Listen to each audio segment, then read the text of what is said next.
Welcome to the Daily Dawg. Today is Monday, December 1st. It is week 15 of the 2025 college football season, and Georgia has another game to play. We've been saying all year that we have to be thankful for the 12 regular season games that we get. Those are the guarantees. We get 12 games to enjoy our Georgia Bulldogs playing and come together and talk about it and ooh and ah or cry in disappointment, whatever the results would be. And so here we have another big victory over the hated Bees from the North Avenue Trade School. Yet again, Georgia has beaten Georgia Tech, and that makes a lot of different ways you can look at it. But for one thing, it's 8 in a row.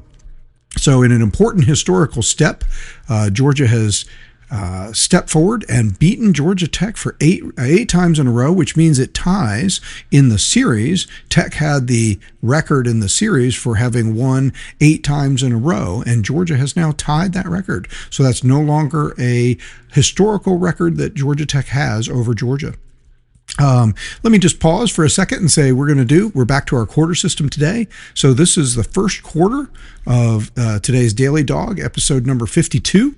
Also, again, the Monday, December 1st episode. So first quarter, we're just going to do reactions and to the Tech game. To the big rivalry game, Clean Old Fashioned Hate, played on Friday this time instead of Saturday.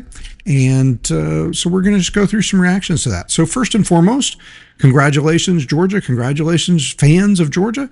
Like I said, another victory over Tech. And this also completes a season in which we have beaten all of our major traditional rivals. So, and by traditional, I'm going ahead and including Tennessee in that.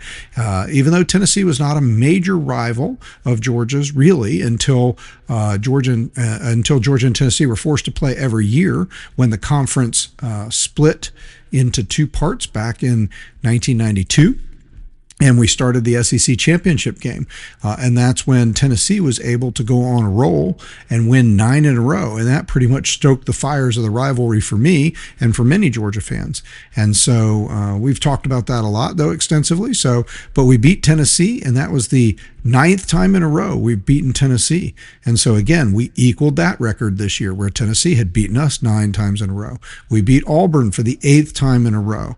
We beat Florida for the 5th time in a row. And that's the first time we've managed to beat Florida 5 in a row since the 1970s and 80s. So that was an exciting venture.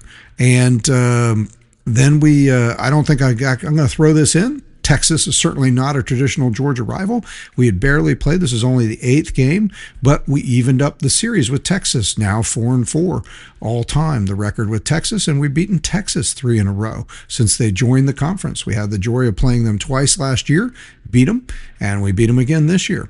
So now you get to the Georgia Tech game, and we've won that 8 in a row. So these are really, just no matter what happens from here, SEC championship, playoff victories or not, this is another great and successful season. So it's a good time to take a moment and just celebrate that and be excited about it. We're 11-1. It's another 11-win regular season. This is something that Georgia is doing with somewhat regularity.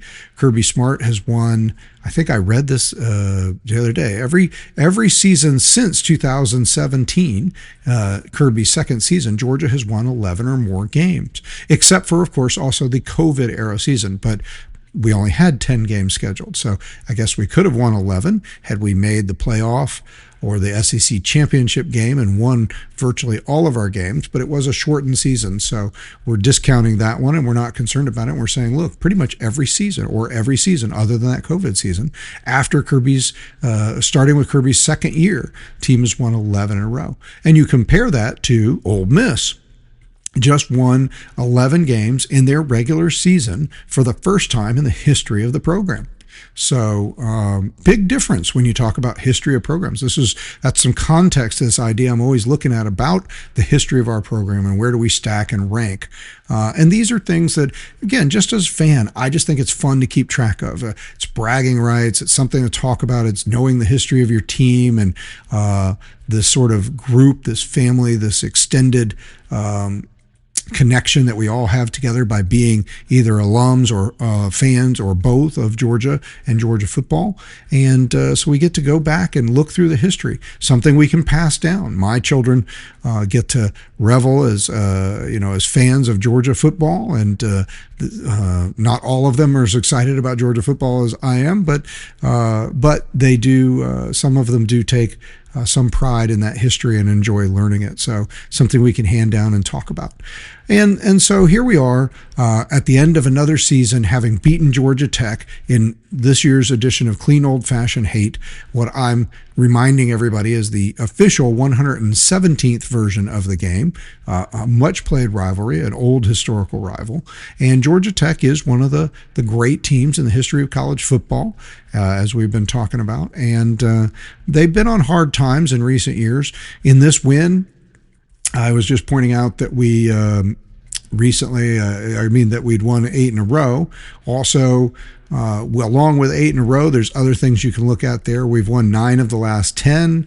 And what did I say here? Then there was 9 of the last 10, and then 11, 12, 13, 14, 15. 15 of the last 17. I could go on. I mentioned that since I stepped foot on campus as a freshman in 1989, that we were 27-8. Georgia was against Georgia Tech coming into this game. So now 28-8 in the last 36 games. So that's another way of looking at it. 28 of their last 36 against Georgia Tech. So some might think that would dissipate this rivalry a little bit, or take some of the clean old-fashioned hate, some of the hate out of the clean old-fashioned hate. But I don't think so. I think it certainly continues to stoke the fires for Georgia Tech and on their side of it. Brent Key obviously has a lot of passion. And like I said, I remember, or he remembers, an era, and he was part of an era where Tech won 3 out of 4. And he was on a team that won 3 straight against Georgia, and those teams were able to be ranked in the top 25 each year. And so, that was a good era for Tech. And by all accounts, it looks like Brent Key is moving Georgia Tech back into that direction. And look, they played a tough game. Congratulations to them. I know that Brent Key, I'm sure, again, we're not buddies. I've never spoken, but I am sure he would agree heartily that he takes no solace in moral victories. Obviously, they were just this close last year, having led the game until the end when we tied it up. Then it goes to 8 overtimes, and they lost, and that was a heartbreaker for them. This year, while the game had a final, it did end up within a 1-score game, which I did not think was likely. I said I thought it'd be a 2-score game or better. I actually thought we had a good chance for a blowout here. And for a while, we were close. It looked like it could happen. But this was a game that I think Georgia controlled all the way through the game. I think if you watched it, you were there, or watched it on TV, listened to it on the radio, I think you felt like we were always in control of this game from the get-go. But we were never able to really pull away or drop the hammer. We got up by 10 points. Tech closed it down a little bit. We keep being up by 10 points. 10 points was the biggest gap we were able to open up, and Tech was able to make it a 1-score game. And ultimately, Tech had the ball with a chance to tie it up or go for 2 and take the win. But it was never a very good chance. They did better than you would think. They got the ball back with 14 seconds to play deep in their territory, and you thought there's no way they're even going to get a playoff. But they did get a sideline pass right next to the sideline that got him in range to where Haynes King could get the ball in the end zone. Kudos to the Georgia defense. They did a great job, and a couple of offensive players were back there on defense in the end zone. Everybody was obviously well coached on what to do in that game. They batted the ball down. They did not try to catch the ball. And I can remember seeing several games. I remember one big game against Auburn against Florida State that was played probably back in either the 80s or 90s. And I remember watching it. And honestly, I don't remember now which team won and which team didn't. I think that Florida or Auburn won the game, but in twice Florida State players, whichever one it was, there were 2 plays late in the game where there was basically balls are going sort of deep balls into the end zone where the defender went up for the ball on 4th down and went to try to catch it instead of just knocking it down. And in both instances, the ball went through their hands, was caught by the other team, and they scored. So it's always been impressed upon me. I remember seeing this game way back in the 80s and 90s that you have to knock that ball down. Of course, it doesn't matter because I've never played in one of these games, so all that great mental coaching on my part didn't help out. So it was not the Georgia offense's finest game, but I did talk about coming into the game. I expected the Georgia defense to be very successful against Georgia Tech, even though they were one of the top 10 offenses in the country. And they are not one of the top 10 offenses in the country anymore. They've dropped down into the teens thanks to the Georgia defense, which held Tech to 250 yards of total offense. Haynes King was only 19 of 27 passing for 181 yards. And an interception, no touchdowns. Georgia Tech did not score a touchdown in the game. And so Georgia Tech was one of the top 20, 30 scoring teams in the country, one of the top 10 teams in the country in terms of total offense. And in this game, they were held significantly below their average. Tech had been recently averaging almost 500 yards a game. And so 250 yards, basically they were held to half their average. Haynes King also only ran the ball for 39 yards. He's had 4 games this year where he ran the ball for over 100 yards. So, and of course, everybody can remember that Haynes King had an amazing game against Georgia last year, which helped them get to that 8 overtime thriller. He had over 400 yards of total offense running and throwing. So nothing near that this time. So the Georgia defense really stepped up. They got pressure on them. They kept Tech off balance and helped what appeared and felt like a game in which Georgia controlled the game all along, but a frustrating game because Georgia was never able to capitalize on that sense of control and go ahead and put the game away. And, you know, I say control, there's some other stats that kind of back that up. While Georgia only outgained Georgia Tech by 10 yards. Georgia only gained 260 yards in the game. Georgia did accumulate 19 first downs. They held Tech to 4 of 11 on third down. Tech had 14 third downs. Georgia possessed the ball nearly 35 minutes in the game, so Georgia continued its dominance of possessing the ball and controlling the ball in that way. Turnovers were even. Each team had 1. Both quarterbacks threw an interception. And so it felt like a sloppy game, a little bit of an ugly game. Georgia, by holding the ball as long as Georgia did and emphasizing the run, Georgia did another thing that it's been doing a lot of times when it's controlled the games, which is it actually lessened the game in terms of drives. Georgia had 9 drives in the game, and Georgia Tech had 10. I think it's 10. Let me just look at something real quick, because actually they only had 9 true drives in the game, because their 10th, one of their drives was just basically a one-play kneel and go to the half when they were trailing in the half after Georgia scored a field goal just before the half. So I would say that so both teams only had 9 drives in the game, and I've said this all throughout the season, that it's not atypical in college football in recent years to see teams get 10, 12, 13, 15 drives in a game. But when you run the ball, keep the clock moving, and possess the ball like Georgia did, a lot of times the clock moves pretty fast, game goes by pretty quick, and you don't see as many drives. And that's been working for Georgia a lot of the year because they have been able to keep control of the game, but we've also been very efficient when it comes to scoring. We have been very good in the red zone. We've scored a lot of touchdowns, and we've generally not settled for that many field goals. Coming into the game, I made the point that Peyton Woodring had only had 13 field goal attempts on the season compared to Tech's kicker having 25. So literally they kicked almost twice as many field goals, or just under twice as many field goals, even though they'd put up more offense on the season than Georgia had. And that's one of the reasons why both teams were averaging very close to each other, about 33, 34 points a game coming into the game. So in this game, Georgia slowed the game down, controlled it.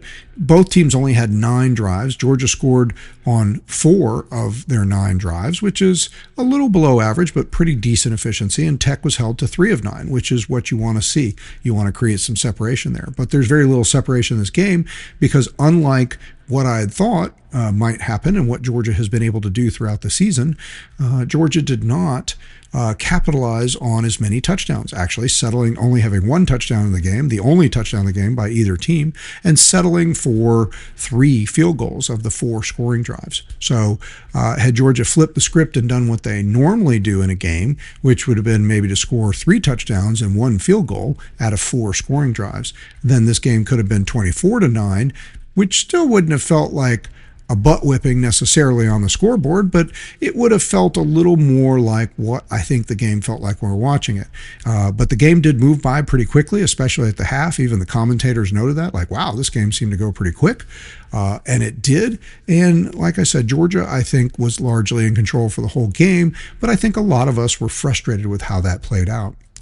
So we're going to call that on the fourth quarter, or on the first quarter here, as we do our immediate reactions, starting a little bit of breakdown of the game. We're going to stop here for a second, take a break, and then we'll come back with quarter number 2, where we'll dig a little bit more into some of the details of the game. And then as we head towards quarter 3, we're going to go ahead and talk a little bit more about what it means that we've got another game this week. So this is going to be a full game week preparation and getting ready for the big game against Alabama, the SEC championship game. And then we might take a quick look about what's going on just around the conference and around the country and the other SEC championship games and what that'll mean about the playoffs. So thank you for joining us for the Daily Dawg, episode number 52, and here on Monday, December 1st. And until we pick it up here in the second quarter, go Dogs.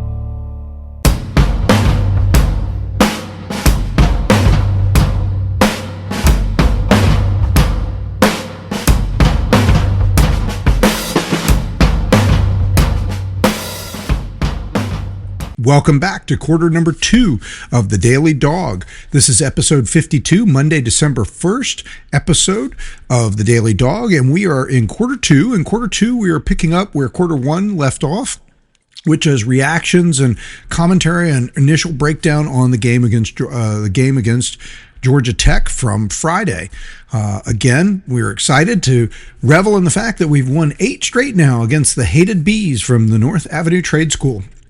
And we were just going over the idea at the end of quarter 1 about how this game felt as if Georgia controlled the game throughout the game, and they did. Some of those key stats we look at, they outgained them just barely. That's not really an impressive stat in this game. They only outgained Tech by 10 yards, 260 to 250, but they did have more first downs, 19 to 14. They did possess the ball over 25 minutes in the game.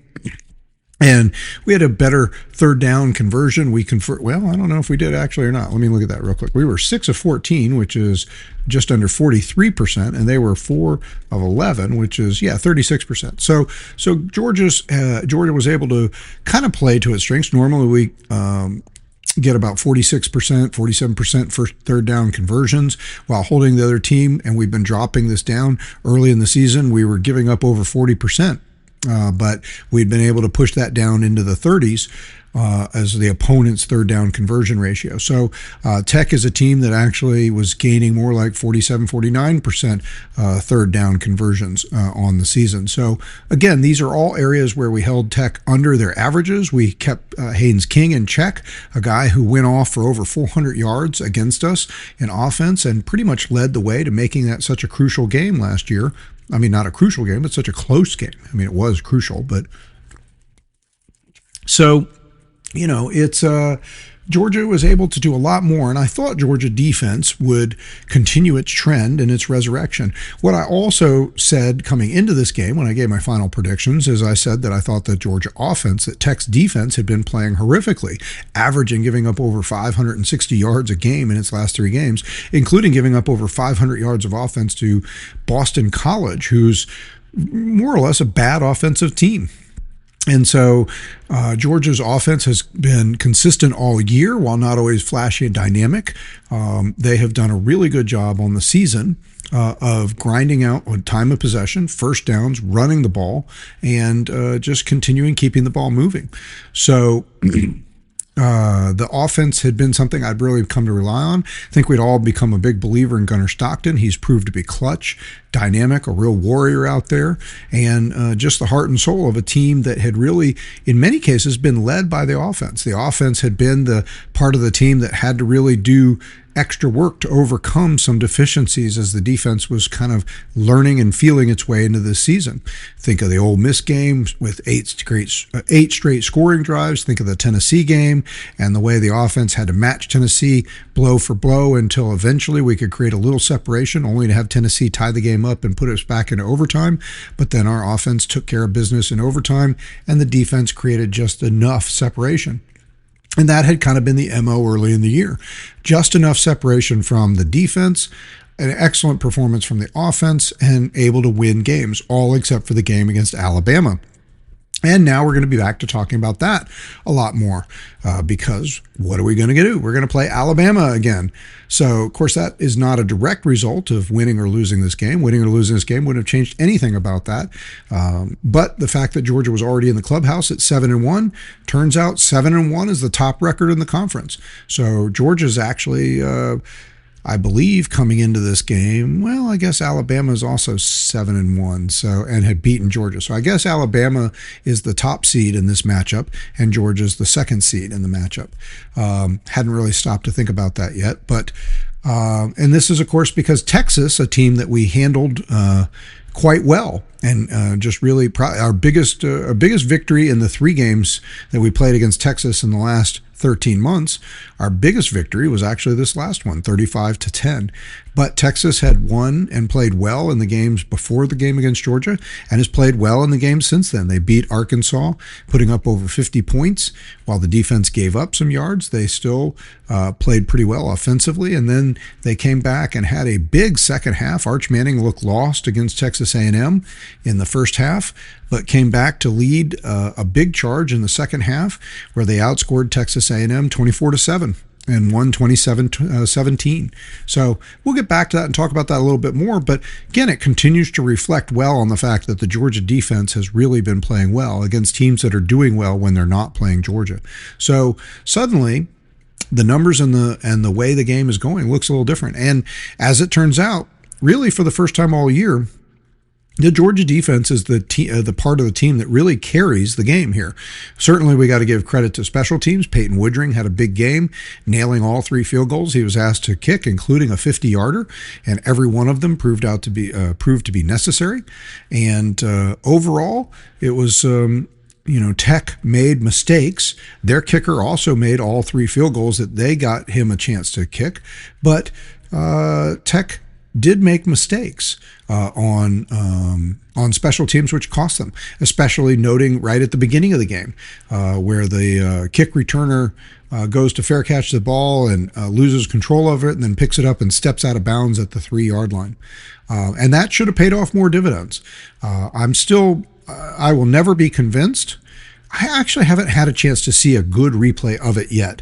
I have tried to rewatch some parts of the game a little bit and get a little more perspective coming into this show for today, but I have not seen a good replay of that first drive that Tech had where we got to Haynes King in the end zone and he was going down and releases the ball. But by any measure I can see, that should have been grounding. And especially the way I've seen grounding consistently called against us, seemingly out of nowhere. Sometimes when we threw the ball, over the head of a receiver downfield beyond the line of scrimmage, that ball bounced. Haynes King was clearly going down. He dropped straight back. And I'm always a little fuzzy about this too. There seems to be a strange interpretation to me about what's considered out of the pocket when you're able to throw away the ball out of the pocket. He did not seem to veer left or right or get outside of I think of the pocket as being within the, if not in between the hashes, it's at least in between the tackles, right? Or in between the ends of your offensive line. Like that's sort of the tackle box. And when you stay behind in that situation, you're in the pocket. If you move outside of that, then you're outside of the pocket. And it seems to me the pocket goes back or should go back a fairly good distance. You don't just get to say, oh, well, he's, ended up 9 steps back and now he's out of the pocket instead of 7. So he did not seemingly, without seeing the replay, he did not seemingly, to me, veer left or right. He simply went straight back, had pressure right on him, and he just throws the ball sort of sidearmed into the ground. The ball hits the ground 1 to 3 yards deep in the end zone, meaning that it was clearly behind the line of scrimmage, because if the line of scrimmage was in the end zone, then it would already have been a safety. So that ball doesn't get past the line of scrimmage. And the only justification seems to be the idea that there was a receiver in the area. The running back had pulled out of the play, and because they were against the goal line, the running back had never attempted to go out for a pass or take the ball or run the ball. He was purely a blocker. He pulled up and was blocking the entire time, never looked back, and was never looking for the ball. Now, again, by rule, I don't know that means. I really don't know the rule well enough to know whether, if somebody's engaged as a blocker and you throw the ball to him in their direction or not, does that change? He was an eligible receiver, I guess. So, but he was not acting like an eligible receiver. He did not make himself open. He wasn't looking for the ball. He never saw the ball. And the ball didn't get arguably that close to him. And especially if you're grading it on a curve of distance, meaning like if I throw the ball 40 yards downfield and the ball's 8 yards away from him, I'd say, well, that was pretty close. I just missed, and so, or that might be the question. I wasn't throwing it away.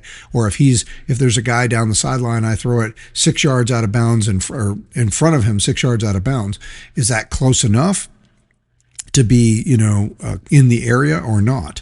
So in this case, this ball traveled about 8 feet in the air.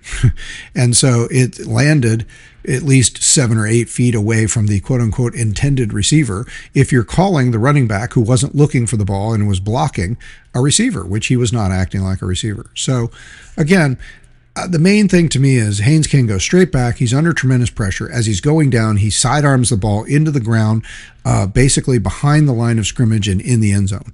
And so I just don't see any way in which you can say that wasn't grounding. So that should have been a safety, 2 points, and a free kick from there, and Georgia getting the ball going the other way. And that might have changed some things about how the complexion of that game went. Ultimately, Georgia Tech is able to score first, even though this was they got the ball first in that situation. This was their third play of the game. They get out of the next play, as you might remember. They on third down, they get out of it with a 30-yard pass. The drive stalls and they're forced to kick. But by the time they punt us deep into our side of the field. We have to punt after a short drive, and I'm not even sure. Let me see. I'll look. I don't know if we gained any yards at all on that drive, but let me see.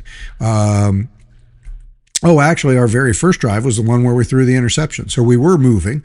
We had run 8 plays. We had moved about 22 yards and threw the interception, which allowed Georgia Tech to get the ball on our side of the field, and then they were able to get the field goal. So, but again, all of that spins off the fact that they were able to get off of their goal line, punt the ball deep onto our side of the field so that we were playing on our side of the field when the interception happens, allowing them to ultimately score. And another way in which I would argue, looking at how the game flowed, that Georgia controlled the game, because some people might scoff at that. You may say, how can you say Georgia controlled the game? Never up by more than 10. Tech was always a threat. Tech, got within one score a couple times, including it was a one-score game. I mentioned, of course, we out first down them. I mentioned we out possessed them. I mentioned, and I mentioned that some of it is a feeling. It just felt like Georgia controlled the game. And part of that's because Georgia had the ball the whole time. It felt like, but one of the things I'd say I noted even during the game, Tech gets that last field goal. They score their last points on a field goal in the fourth quarter, about halfway through the fourth quarter, making it a one-score game again. Up to that point, they only had the 2 field goals. And both of the field goals that they scored came on short fields. They did not even drive to get the field goal. I mean, a lot of times you drive and you have to settle for the field goal, but neither of their drives or neither of their field goals came off of drives.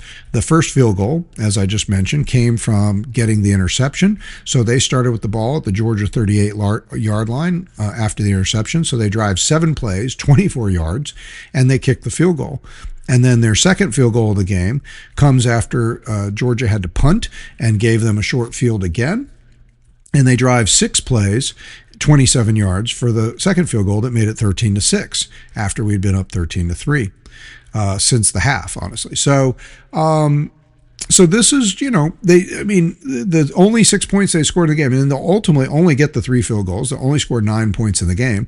So 2/3 of the points they scored in the game, or 6 of their 9 points, came on 2 drives that totaled 51 yards. So if we had not helped them in both of those instances, it's not clear they could have even driven into position to score even the field goals. We obviously had to give them a lot of help.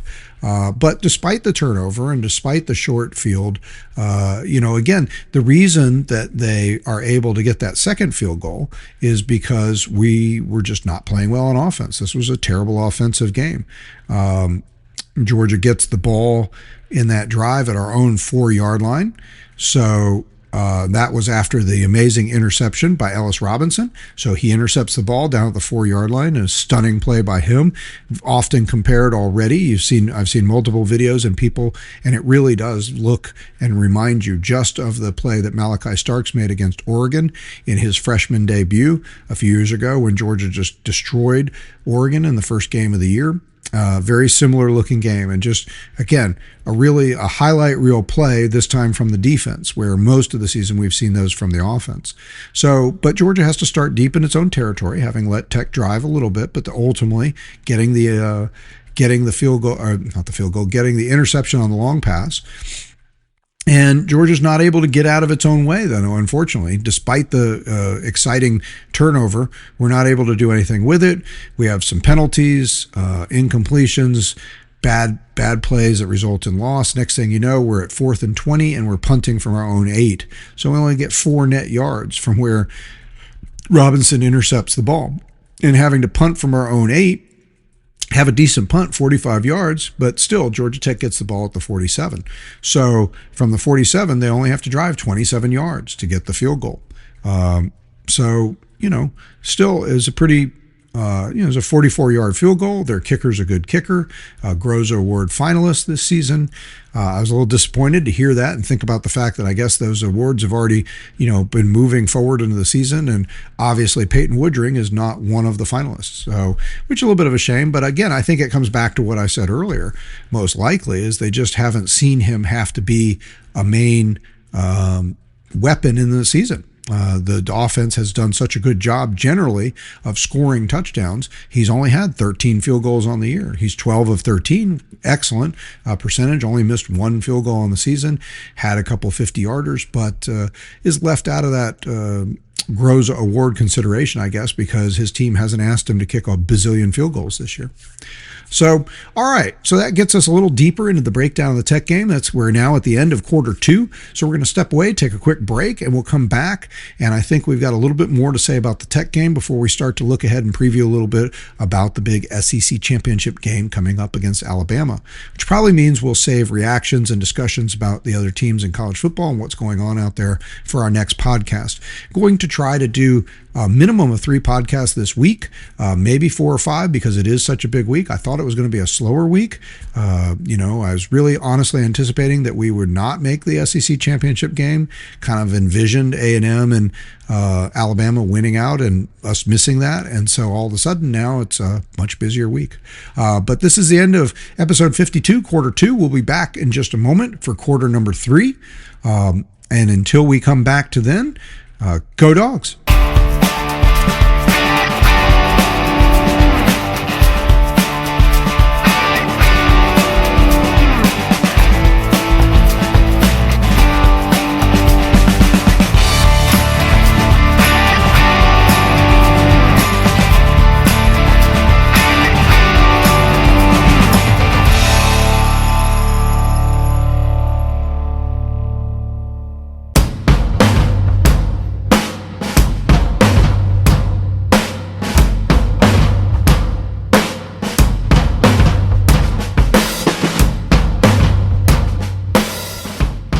Welcome back to the Daily Dawg. This is episode 52. This is Monday, December 1st, and this is quarter number 3 of the episode 52 Daily Dawg podcast. We are in the middle of breaking down the Tech game and having our reactions to our big victory, our number 8 in a row over our hated rivals, Georgia Tech, and just the excitement and the enthusiasm that we also are going into game week 15 or week 15 of the 2025 college football season. And a little bit to our surprise, we got a game to play. Again, being the SEC championship game against Alabama. That doesn't particularly have anything to do with the fact that we beat Georgia Tech, but we'll get to that in a little bit. So our theme so far through quarter 1, quarter 2, as we're reacting to the game and talking about the game against Georgia Tech, is that number 1, excited to win. 8 in a row, corrects a history deficiency that we had in one place where we were actually deficient against Georgia Tech, though we've largely owned this series with a now 73, 39-5 record in the 117 official meetings of this game. People will tell you there's been 119 of them, but as I said in the podcast prior to the Friday game, that's counting 2 games in which Georgia did not field a varsity team but played an exhibition during World War II era. So our team was over on the other side of the world fighting the war, and we had some guys volunteer to go out there and play, but they were not a varsity team, and Georgia did not recognize them as a varsity team. So anyway, we continue to own this series. We've now won 28 of the last 36, which dates back to my time stepping on campus as a freshman. And I have a perspective that maybe everybody doesn't. Though there's only been 8 losses since I started as a freshman at Georgia, in the Georgia Tech series, I started out watching us lose the first 2 games that I was a part of. Very first game I got to experience, the Georgia Tech game, was in Atlanta. And I think I was telling you, Rodney Hampton, that was in the era of great defense and great running backs, was the core of the Georgia team. And Rodney Hampton was our running back, and he had already had a phenomenal game earlier in the season. We talked about how he beat Florida almost single-handedly. We beat a higher-ranked Florida team that had Emmitt Smith on it, but he outplayed Emmitt Smith on the day, although I think Emmitt Smith might have had a good day. And Georgia won 17-10 against Florida that year. But this was Ray Goff's first season, which was an era of extreme mediocrity, and we went 6-6 on the season, including finishing the regular season by losing to Georgia Tech in Atlanta at Bobby Dodd Stadium, something that hasn't happened much for most of you to know or remember about.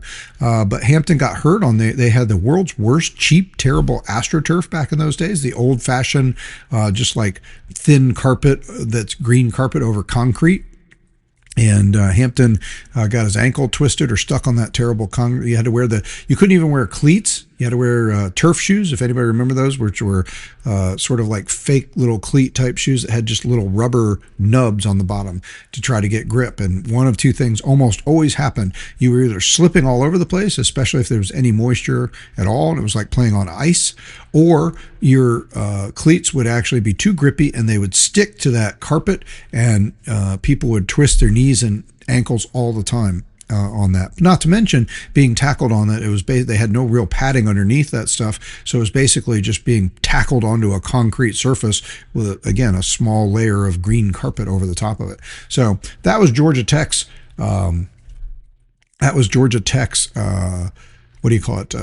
Playing surface. And one of the things I was always impressed by, just as a side note in the series and the history of this, when I first got to campus, we had an artificial turf practice field, just one. And to my understanding, I asked about it. It was installed because we wanted to make sure that our team, every year when we had to go play Georgia Tech, was prepared to play on that crappy artificial turf. So there was a few other teams that had artificial turf. Neyland Stadium had artificial turf back in the 80s and into the 90s. In Alabama, when they were still playing games in both Birmingham and Tuscaloosa. I know in Birmingham they had artificial turf. I don't know if they ever had artificial turf in Tuscaloosa or not. I really don't remember. But they definitely had artificial turf in Birmingham. And in those days, Alabama played half their home games in Birmingham and half in Tuscaloosa. So there were some other teams that we would play in the SEC that had turf but Georgia Tech was the main reason that it was told to me that we had an AstroTurf field out there at the, and of course, when you say that, you're like, well, we have turf fields. Yes, nowadays it's common that teams have the field turf, which of course is the long bladed grass simulant type thing with the plastic grass type thing, and then they fill in most of the time. In the last few years, it's been, I think they've come up with a new item, but it was ground tire rubber to simulate dirt, and it is. The material looks great. It looks like grass. It looks like some of the best looking grass because the color is always rich and deep, and you're able to paint it and do whatever and put your lines and stuff on it, and it works well. You can wear cleats because of the thick rubber, and of course it's much softer and it feels more like being tackled onto turf. So field turf is a very excellent solution in the modern era, and of course we have some field turf fields I think out there, but the practice field with the AstroTurf was out there for the Georgia Tech so that we could practice every year to make sure that we were ready to play the one game we knew we were going to play on the road every other year against Georgia Tech on AstroTurf, which is what they used to call it back then, AstroTurf, I guess, because it was all space age and new, right? I did like the field turf field. I used to actually be able to get onto that field in the off season. I don't know that you can get anywhere near any of the Georgia practice fields at any time now, but when I was in school, I could get on that field. Although I have to admit, I don't remember if I actually just jumped the fence or you could find that the fences were open at one end or the other of the practice field. I feel like I must have walked in, although I think I can remember jumping the fence one time, but I think that was just because I was too lazy to walk all the way to the far end where the gate was. And I used to go out there with a tee. I had a pretty decent leg, and I fancied myself as an opportunity maybe to try to walk on as a kicker at one point. And so I would go out there on the field, since it was lined and had the field goal uprights, and it had the lines and the hash marks and everything. And I would go out there with 3 or 4 footballs and a tee, and I would set them up, and I would practice kicking field goals on that field. And nobody ever ran me off. And I was able to get away with that a number of times. Eventually, I also realized they actually had a line field and or sometimes there were good lines, and there were field goal uprights at the Lake Herrick intramural fields. And so I would also go out there and kick. Never did actually bother, just as this wide side note goes on, to try out or try to do try out for the team. During that era, we had multiple guys on the team that would go on to be like Peterson and Kenan Parkman and a couple other guys who would go on to be longtime NFL kickers. So I think I saw the writing on the wall, even if I was pretty good or somewhere between pretty good and very good. And I could kick off a tee. I have kicked over 45, 48-yard field goal off a tee. Admittedly, that's nobody rushing at me and everything. I don't know if I ever actually connected at one at 50, but I know I got one in the 47, 48-yard range off a tee off of the practice field. So pretty good kick, for those days. So, but there was really just no point. We had our backup kickers ended up being an NFL pro for like 10 years or more. So I didn't bother. All right, back to the game. Or the point. Point is, we're reveling in beating Georgia Tech for an 8th straight time in a row, and that's 28 out of the last 36. That's 9 out of the last 10. That's, I think, 15 of the last 17. There's a lot of different ways to look at it, and they're all very positive. But we don't want to stop we don't want to lose sight of the idea of reveling in beating our rivals, because as we've been talking about all season, this is one of the things that makes the season special. We don't know if we're going to win the SEC championship. We don't know if we're going to win a playoff game or the national championship. And I hope we do. And I think we have a chance. And we're going to be talking about that a lot in the coming days and podcasts and weeks. But what we do know is that we've beaten most of our major rivals this year. Alabama's crept up to be a bigger rival. And guess what? We're going to get a second crack at them. So we're going to have a chance to beat all of our major rivals if you decide to go ahead and lump Alabama in the major rival category. And we'll get back to that another time. So let's talk about a couple of other observations for the game. I've made the point that I think that Georgia largely controlled the game, even though it ended up being a 7-point game. We were up. We got up 13-3 at the half. We were up 13-3 for most of the third quarter. Tech got a field goal late in the third quarter, and then we matched that early in the fourth quarter, so we maintained that 16-6 or that 10-point lead. Eventually, Tech halfway through the fourth quarter was able to get the field goal to make it 16-9 or bring it back to a one-score game. Sadly, we were never able to just march the ball down the field and punch the ball in, but I made the point that Tech, at least 2 of their 3 field goals, they managed to only cover 51 yards total on those 2 drives, and that was because the first one they got was after the interception that Gunner threw on our side of the field, and the other one was after we intercepted them at our 4-yard line, failed to move the ball and had to punt out of our own end zone, and they were able to start at midfield, drive a few yards, and get a field goal. So Tech was not able to consistently ever drive the ball. In fact, they only had the one drive for that fourth quarter field goal. That was the only time they drove the ball more than 30 yards at any point in the game. And were able to, well, I say that, the interception they threw, they had driven 31 yards before they threw the interception on the 4-yard line. So they hadn't even driven, let's say, 35 yards in any drive in the game until they got that last of their 3 field goals in the fourth quarter to make it a one-score game. And between Georgia possessing the ball and driving from time to time, but failing to really capitalize on it, that's where it feels like Georgia largely controlled this game. I think the referees, again, blew the call on the sack, what should have been the sack in the end zone for a safety, the calling grounding on the quarterback on Haynes King. I think the defense did an amazing job on Haynes King. We had some big plays. You saw some great sacks, some great pressure, some nice tackles behind the line, the big interception from Ellis Robinson, which was just a highlight reel play. So the defense really continued to come up, and they did. They stepped up in a big way, and they've been playing better and better. And in this game, they played against a very high-level offense.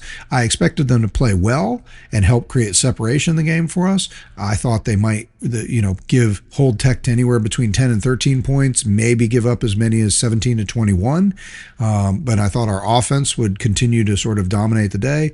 The offense really didn't show up. They just were never able to quite get out, get in sync. And really, sadly, I think that largely falls on the fact that Gunner just had a really bad day.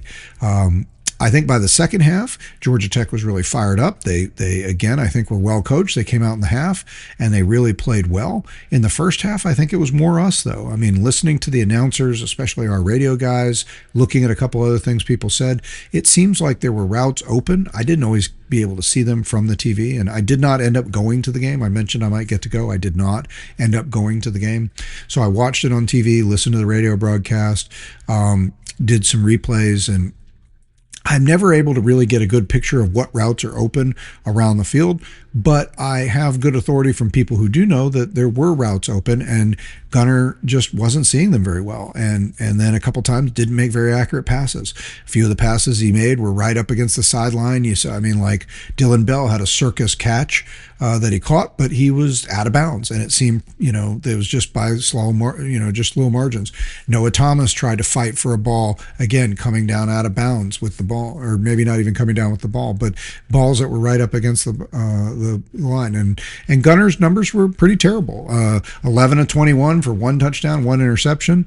Had a couple nice plays to Zachariah Branch. Zachariah Branch continues to just be that difference maker. I saw somebody make the comment that he reminds you of Brock Bowers or Lad McConkey in the idea of, like, in emergency break glass and get score or get yardage, and he did. Branch had a couple nice catches that were big momentum shifts, including the touchdown, in which Gunner did a good job making sort of a hot read to throw it quick to Branch, and Branch just makes a guy miss and gets into the end zone, even though the ball was thrown short of the end zone, and that was our only touchdown of the game.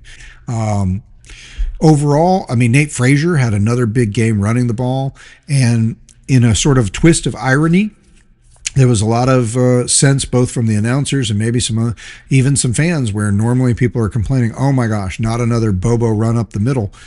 It's possible we came out throwing the ball in the second half, and I'm sure that there was some thought that said, hey, we ran the ball well in the first half. We got to keep Tech off their heels and see if we can get them with some of the passing game, get the passing game going. But it's possible that this was one of the few times as fans we all would have wanted to see just more running. We had nearly 150 yards of rushing at the first half, and it just felt like there was nothing Tech could do to stop that. The pass game wasn't working very well. Gunner seemed to not be seeing the reads, not seeing the opportunities. In the second half, it didn't get better. He continued missing those opportunities. That helped Tech clamp down on us. And their defense really, I think, stepped it up in the second half, where I think it was more us in the first half. I got to give them credit in the second half. And overall, I got to give them credit across the board, because I just didn't expect a defense that had been giving up over 400 yards a game on the season to come in and play this well against an offense that had been maybe not the most dynamic in football, but one of the most consistent in terms of grinding out yards and points.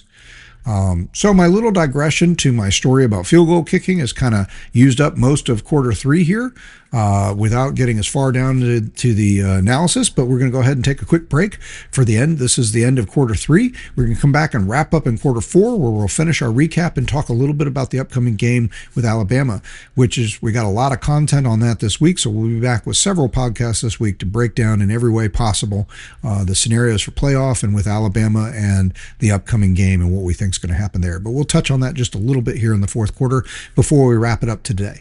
Thanks for being with us so far. This is episode 52 of the Daily Dawg podcast. This is the end of quarter three, and until we come back in just a few moments in quarter four, go Dogs.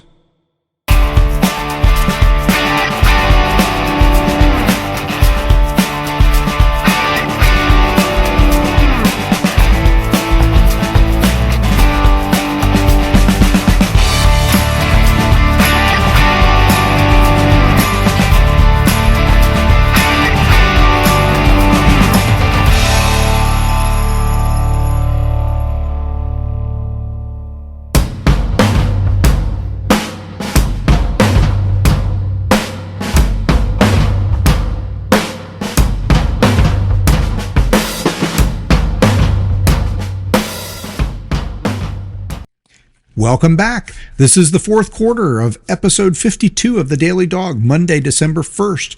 We are recapping and reacting to the Georgia Tech win from Thanksgiving week, from Friday, right after Thanksgiving. And what a nice Thanksgiving treat it is to beat your in-state hated rival for the 8th time in a row, for the 9th out of 10th time, and so on, as we've been saying. So we're recapping the game a little bit, and I'm trying to add some context to the feeling that I had watching the game, that Georgia controlled the game throughout the game, and yet it was just a 7-point game, and we only scored 16 points. It was 16-9. I think at the end, it didn't have that rah-rah, like, woohoo, look at what happened, look at what we did kind of feel, because and I think the main reason is, A, we didn't create that much separation. It only ended up being a one-score game. Tech did end up with the ball late in the game and throwing the ball into our end zone. We had to bat that away to make sure that they didn't have a chance to either tie the game on an extra point or go for the 2-point conversion for the win. So that, of course, is disappointing. We were a 13.5-point favorite coming in. Georgia had been playing really well. We had won our last 3 games by an average of 25, 26 points a game coming in, and that included a beatdown over Texas, who went on to beat Texas A&M and bounce back up into the top 15. So that's looking like a higher quality win, looking good for Georgia now. And Tech, on the other hand, had played not a murderer's row of teams. They played Pitt, who is okay to decent. They played Boston College and NC State, neither of which are good.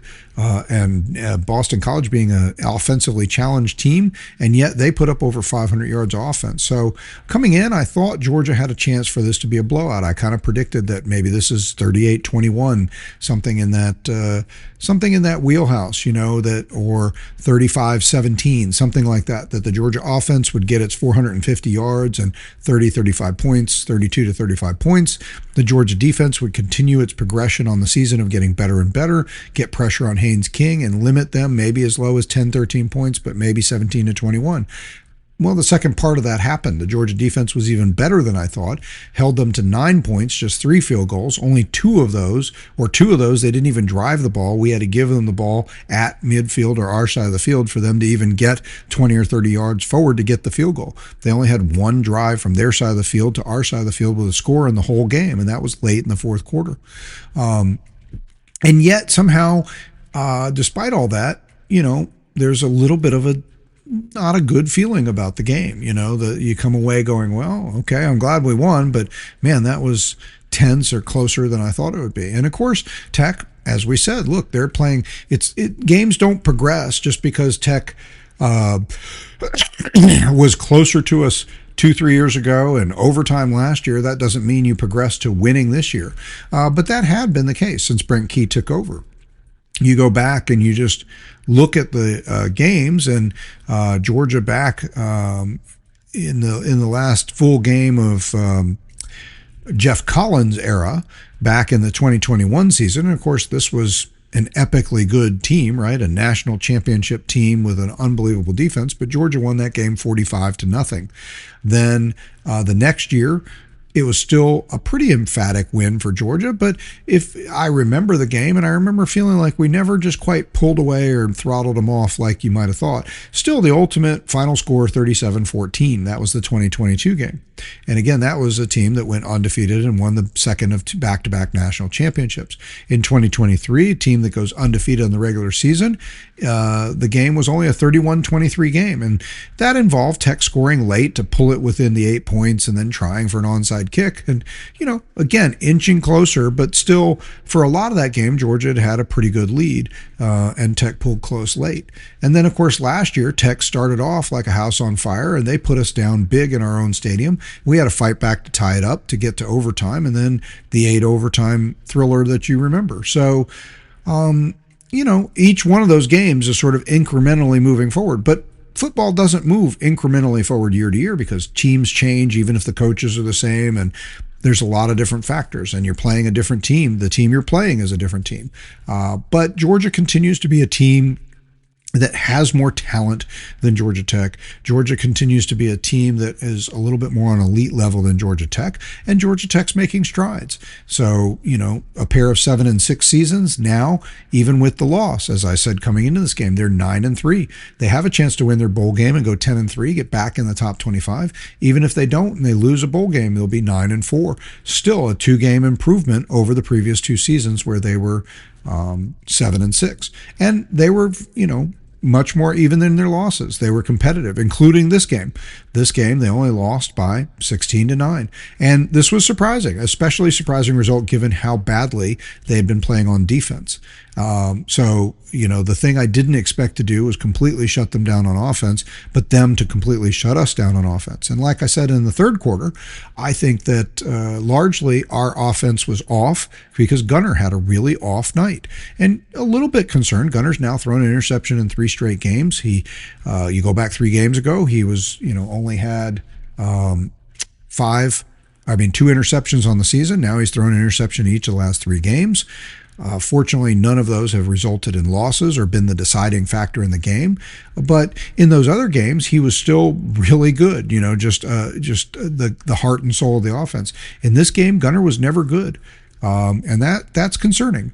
I think it's an aberration. I don't think, I'd like to feel more super confident heading into the SEC championship game that, Gunner continues to progress and be better. But his numbers were pretty atrocious, actually. 11 of 21, only 70 yards, a 3.3 yard per completion or yard per attempt average, which is terrible. He did have the 1 touchdown and the 1 interception. He only completed passes to 4 different receivers. Dylan Bell had 2 for 3 yards. Not very much production there. Nate Frazier caught 2 out of the backfield for 5 yards, a long of 4. McCray, also out of the backfield, caught 2 passes for 9 yards, a long of 7 there. And then Zachariah Branch caught 5 passes for 53 yards, a 10.6 average, and the touchdown that we talked about before where he just left somebody standing there wondering what happened to them. He did have a 24-yard reception in the game. That was That was our long play of the game. Nate Frazier had a 22-yard run in the game. And Nate Frazier is definitely the offensive MVP of this game. Zachariah Branch is a close second because his plays were so big. His 24-yard catch was a big first down when we absolutely had to have it. His touchdown was a big play and obviously was a big difference maker in the game, the winning score by all indications, the way the game played out.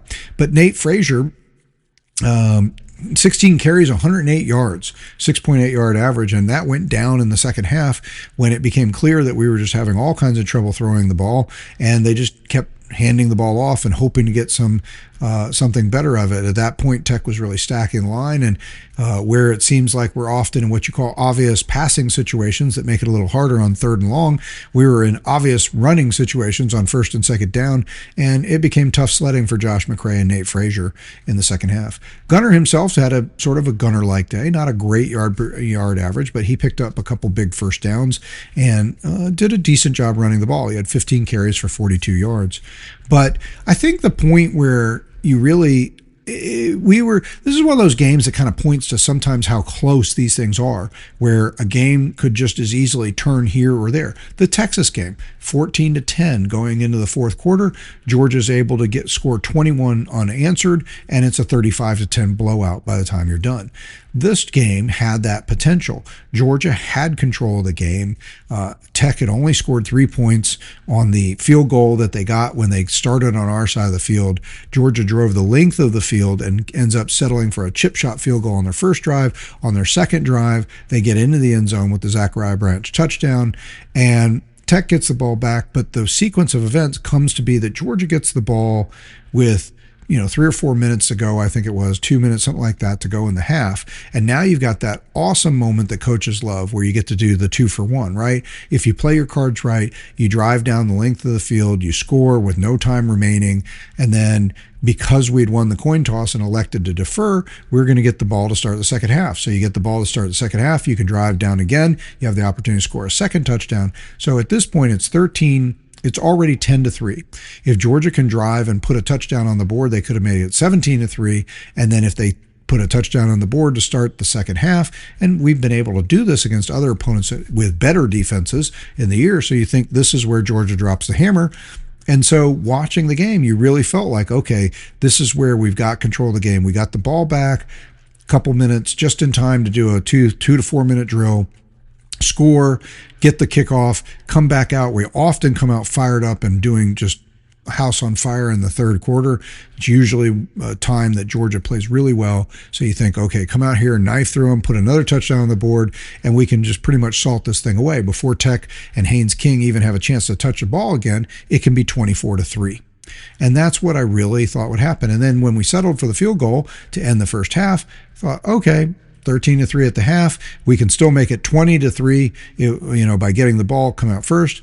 Well, we get the ball, we go 3 and out, and now, and Tech's defense is clearly fired up, and now they're really keying on what we're doing. They made some nice adjustments at the half. Where I think Gunner was off in the first half, I think the Tech defense really starts to be a deciding factor in the second half, and that's something I never saw coming. And so, fortunately, the Georgia defense was ultimately the deciding factor in the game. And, one thing I will say is this is one of those games, and a few people have pointed this out. I think one of the things that really gives me some hope, and this has been a building hope throughout the season, is the idea that, look, good teams find ways to win. Good teams have more than one way to win. It's great when you have one of these high-power offenses and you run up and down the field and you score and you just outscore guys. But when you only have that and that doesn't work for one reason or another, that fails you, then a lot of the times you see a team that doesn't have any way to win. Oklahoma is a team that's made it into the playoff. It looks like they've qualified. They're 10-2. They've got 3 wins against top 25 teams. They look like they've got the resume, but the game against LSU they played this week, it was 17-13, and they failed. I don't even know if they had 250 yards of offense in the game. Maybe they did. I have to go back and look. But they won because they held LSU to under 200 yards of offense in the game. So they're living heavily on their defense. Their offensive numbers are poor. More like, Georgia's an upper third team. After this game, we actually slipped. We were right around 28-26 in terms of yardage gained in points. Now we're back down at like 30-something and 40 in yardage and points, just after only getting 260 yards and only getting 16 points in this game. We really saw our stats slip there. But Oklahoma is a team that's living in the 70s or 80s in their offensive production numbers. And, again, out of 134, 136 teams in FBS, that puts them in the, below the midpoint line, right? They're in the bottom half of all of college football on offense. So it's hard to imagine that they're really going going to be able to advance all the way into a national championship game or win a national championship game because they're so one-dimensional. They're so defensive-oriented. They really don't have a powerful offense. Notre Dame, to me, looked like that same team coming into the playoff. They were able to beat us in a heavily defensive game, as we've talked about a lot last year, and they managed to advance to the game against Ohio State, and they played some good defense in that game for a while, but again, offense never came around. So I think one of the things that we can really take some heart from this is that Georgia is rounding into a team that can beat you with offense. We have won shootouts this year against Tennessee and Ole Miss. We can beat you with defense, and we've been getting better and better. We did it to Texas, and now we've done it to Georgia Tech here. Especially Georgia Tech is a team that had been a high-level offensive team coming in, and we really throttled them. So we didn't have our A game or even our B game or maybe even our C game on our offense, and yet that's okay. We controlled the game and won because our defense was back to the kind of level that you expect. And with this performance, our defense is slowly moving up. They're solidly a top 15 defense, no matter which metrics you look at across the board. In some ways, you could look at it and say they pulled themselves within the top 10 by points and yards allowed. They're 12th and 13th. So, but if you look at time of possession allowed, you look at third downs allowed, and a couple other metrics, you might say that maybe they're actually a top 10 defense. And that's encouraging because people have pointed out no team has won the national championship in the last 4 or 5 years that wasn't an elite defensive team. We'll get more specifics of that as we go through this week and start talking about the SEC championship game and looking ahead to the playoffs. But there has not, Ohio State was an elite defensive team last year. Michigan was an elite defensive team the year before that. Georgia was an elite defensive team the 2 years before that. And then you get back to Alabama, elite defensive team. So, you just continue to see that. And so it's hard to imagine a team that's maybe only a top 30, 35 defense being a team that's going to make the national championship. But Georgia has an offense that can grind out yards and points against anybody, and they've shown that all year. And now you see a defense that's saying they can play with anybody. In fact, be a total shutdown defense, win the game if they have to. So that's one of the biggest, most encouraging things, I think, coming out of this game. I think that covers most of what we want to say. To recap, we're now at we've hit the 15-minute mark in quarter number 4. So I'm just going to take a moment and say, well, there's a timeout, so there's a little extra time on the clock. A timeout or two in there. There wasn't really, but overall, I'm just trying to look at the notes and think about it real quick, what else we can say about Georgia Tech, other than it was a great game. I guess the other thing is interesting that it was in the Dome. I'd love to hear feedback from any of you guys who went to the game and what you had to say. It looks like the atmosphere was pretty good, not as good as I've seen with other neutral site games. And of course, this wasn't really supposed to be a neutral site game. You saw Georgia Tech logo on the field and in the end zones. It's supposed to be a Georgia Tech home game. From the TV perspective, I could see there were Tech fans there. I couldn't really gauge how many. A lot of the people who showed up on TV ended up being the same batch of Tech fans, so it felt like they found a batch and really zeroed in. The way the tickets were distributed, it doesn't really look like there was sort of an obvious Tech section and Georgia section, which, I think would be great for a game like this, a la the Red River rivalry or the world's largest outdoor cocktail party, where you can really see where the fans are from each team. I think that there was plenty of Georgia fans there, but I could also see from the TV that there was a lot of open seats, and I know there was tickets still available, even from the entity, not just on resale from the group selling the tickets. There were tickets available right up until kickoff, but they were maintaining pretty high prices. And I wonder if that's also something that happened, is just that the prices were really high. The least expensive ticket that you could buy to get in the nosebleed seats or standing room only was about $160 to $165. And starting in the 200 level, they were in the 200s, 220s, and it went up pretty quickly. I mean, club level seats on above the locker room where Atlanta United goes in, those were over $800. I mean, this was an exciting or interesting game to see, but I just can't imagine paying $800 for a regular season game that doesn't win anybody a championship. So I don't know. I'd be interested to hear more feedback about that. So listen, this has been our breakdown and reaction to Georgia Tech. Obviously, we got a lot to talk about in coming days about the game against Alabama. A lot of people had already asked me, would we rather have played Alabama or Ole Miss? I guess it doesn't matter. We're playing Alabama. But I did see those questions coming in. I guess what I'd tell you, if it makes you feel better, is I'd rather have Alabama. Alabama probably feels the same way as what I'm about to say, which is we gain nothing by playing Ole Miss again. We already played Ole Miss and we already beat them. So playing them again just introduces the chance for them to beat us and sort of right that wrong. Whereas we lost Alabama. It's our only loss of the season. It was a close game. We only lost by 3 points. And so we have a chance to look at what we did there and see if we can execute better and bring home a win this time in what figures to be a close game. ESPN's predictive model shows Alabama has like a 51% chance to win and Georgia a 49% chance to win. The early line on the game looks like Vegas has Georgia as about a 1.5 point favorite. We've been favored in all of the recent games against Alabama, so I don't take much comfort in the idea that we're a narrow favorite. It just looks like it's pointing to what it was last time, which is probably a very close game between very evenly matched teams. But I think if we're going to be in this game, then I think this is the best matchup we could have. It would have been fun and interesting to see Texas A&M.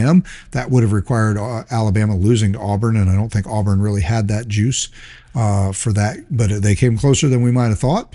And it's nice to see, I'll say that. Alabama seemed to play very much the same game we played. They struggled. They gave up over 400 yards of offense to Auburn, but a couple turnovers doomed Auburn. Alabama was held to under 300 yards of offense, and the pressure really got to Ty Simpson. Their inability to run the ball, Alabama, remained a thing. And so, there's a pattern there that you can see that says this team is beatable.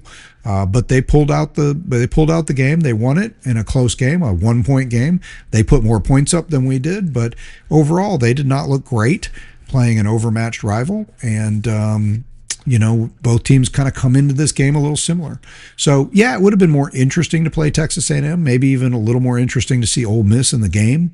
But that's not what happened. We get Alabama, and the good news is that gives us a chance to right the wrong. And the last time we lost to SEC team in the regular season in a championship type season where we got a rematch. You remember the Auburn game where Auburn beat us when we were number 1, and then we came back a few weeks later, played them in the SEC championship game and destroyed them. So hopefully that's a pattern that lives on for Georgia football. So we'll talk about that more as the week goes on, but I'm hoping that we'll see that and that'll be but it's probably going to be a close game. Again, those numbers I just told you about, the early predictions, probably pretty close. My gut says it's going to be another close game. I just hope this time improved defense and, except for the Tech game, improved offense and playmakers emerging throughout the season means that this time we can execute a little better. I think Alabama is beatable. And I think we can, it'll do a lot for us. It'll do a lot for this let's put it this way. If we beat Alabama in this game and then springboard into top seed in the playoff, I think the confidence that this team will have, being the first team in a while to beat Alabama and getting that monkey off the back, I think would do wonders and springboard us nicely into the playoffs. So I think this is a great opportunity. I have to admit, I guess the other thing I'll say is, there was a whole discussion, would Georgia rather have been in the game or not? I kept saying leading up to the game that, look, we have to enjoy and look for the opportunity to win SEC championships, win a championship. We don't know for sure what will happen in the playoff, but this is a chance. We got a 1-game chance to be a champion again this year as we were a champion last year. And this is we know we got this. And we know by being in this game, especially by winning this game, we control our destiny in the playoff. Even though it seems like we're secure in the playoff, you take matters in your own hands. You go out and win this game and you leave no doubt. So I think this is the right thing. I have to admit, I had come to think it wasn't going to happen, and I was almost a bit disappointed when I heard Texas A&M had won the game. And I just thought, oh, okay. I was kind of looking forward to seeing our team have some rest, have the week off, have a couple weeks off, and see how the whole playoff thing shakes up.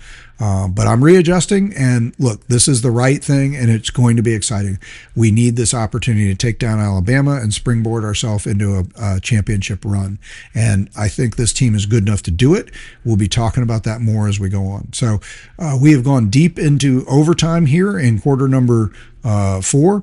But I appreciate your patience, and thanks for being with us. That's our breakdown and recap of the Georgia Tech game. We'll dig more into the game against Alabama coming up in the next podcast, which at the latest will be on Wednesday. But with so much content to talk about, maybe we'll do one for Tuesday, or maybe we'll wait until the playoff rankings come out and combine that and some playoff ranking discussion on Tuesday.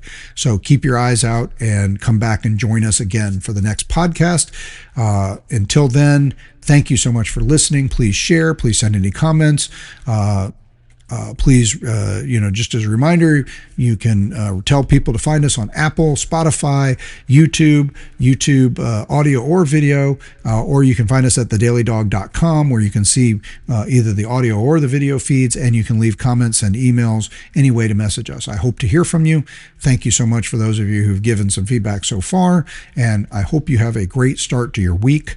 And how could it be bad knowing that you're playing for an SEC championship and you just finished an 11-1 season, you're number 3 in the country, and you just beat your hated rivals again for the 8th straight time. So think on that, enjoy that, and hopefully that makes your Monday a little bit better. Until next time, go Dogs.